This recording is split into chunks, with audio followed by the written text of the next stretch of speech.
بسم اللہ الرحمن الرحیم۔ السلام علیکم۔ دجال کا فتنہ امت مسلمہ کے لیے سب سے عظیم فتنہ قرار دیا گیا ہے۔ یہ وہ فتنہ ہے جو حضرت آدم علیہ السلام کی تخلیق سے لے کر قیامت کے قائم ہونے تک آنے والے فتنوں میں سے سب سے بڑا فتنہ ہے۔ دجال کے مطابق ہم مسلمانوں کے پاس جو معتبر ترین ذرائع ہیں وہ نبی صلی اللہ علیہ وآلہ وسلم کی احادیث مبارکہ ہے۔ احادیث کی کتابوں میں صحابہ کرام سے دجال کی مخصوص سواری کے مطابق روایت کی گئی ہے، جس کا مجموعہ یہ ہے کہ دجال ایک چمکدار گدھے پر سوار ہو کر نکلے گا، جس کے دونوں کانوں کا درمیانی فاصلہ 40 ہاتھوں کے برابر ہوگا۔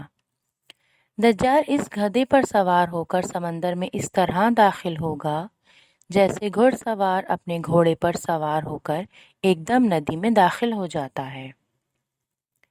یہ وہ وقت ہوگا جب لوگوں کی ایمانی حالت بہت کمزور ہو چکی ہوگی۔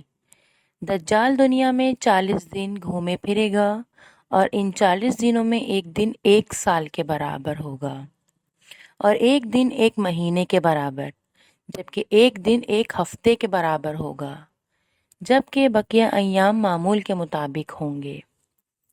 دجال کے لیے زمین سمیٹ دی جائے گی، یعنی وہ بہت تیز رفتاری سے سفر کرے گا اور سورج کے غروب ہونے کے مقام پر اس سے پہلے پہنچ جایا کرے گا۔ سمندر کا پانی اس کے ٹخنوں تک پہنچے گا۔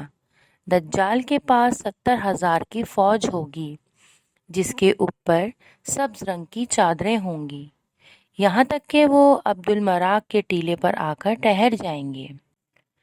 پھر وہ ایسی بلند آواز دے کر سب کو بلائے گا کہ اس کو زمین و آسمان کے درمیان ساری مخلوق سن لے گی۔ پھر دجال ان سب لوگوں سے کہے گا کہ تم لوگ میری عبادت کرو، میں تمہارا خدا ہوں، نعوذ باللہ۔ اس موقع پر رسول اللہ صلی اللہ علیہ وسلم نے فرمایا کہ تمہیں پتہ ہو کہ تمہارا رب ایک آنکھ والا نہیں ہو سکتا، بھلا وہ رب جو دوسروں کو آنکھیں دیتا ہے وہ خود کیسے بینائی سے محروم رہ سکتا ہے؟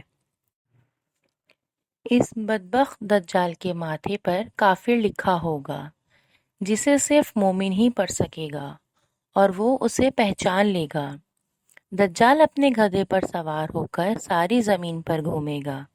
زمین کا کوئی حصہ، چاہے وہ پہاڑی ہو، میدانی ہو یا صحرائی، کوئی علاقہ ایسا نہیں بچا گیا جہاں وہ نہیں جا پائے گا، سوائے مکہ مکرمہ اور مدینہ منورہ کے، کیونکہ اللہ تعالیٰ ان دونوں جگہوں کی حفاظت خود فرشتوں کے ذریعے فرمائے گا۔ دجال جب وہاں داخل ہونے کی کوشش کرے گا تو فرشتہ اس کا رخ بدل دیں گے۔ ان احادیث کی بنیاد پر یہودی خاص طور پر گدھے کی تعظیم کرتے ہیں اور وہ اپنی خفیہ عبادتوں میں گدھے کو ضرور شامل کرتے ہیں۔ بعض لوگوں کا یہ دعویٰ ہے کہ عبادت کے دن خفیہ طور پر یہودی ایک گدھے کو اٹھا کر بیت المقدس میں لے جاتے ہیں، جہاں مختلف رسم و رواج کے مطابق اس گدھے کو سجایا جاتا ہے۔ یہ تمام باتیں اس جانب اشارہ کرتی ہیں کہ خروج دجال کا وقت اب زیادہ دور نہیں۔ بلا شبہ یہ فتنوں کا دور ہے اور اس وقت انسانیت دجال اور دجال کی قوتوں کے فتنہ عظیم کی طرف بڑھ رہی ہے۔ لہٰذا دجال کی قوتوں سے آگاہی رکھ کر ہی ہم اپنی نسلوں اور اپنے ایمان کی حفاظت کر سکتے ہیں۔ اللہ پاک ہمیں اور ہمارے آنے والے نسلوں کو دجال کے فتنوں سے محفوظ رکھے، آمین یا رب العالمین۔ ملتے ہیں نیکسٹ ویڈیو میں۔ السلام علیکم ورحمۃ اللہ۔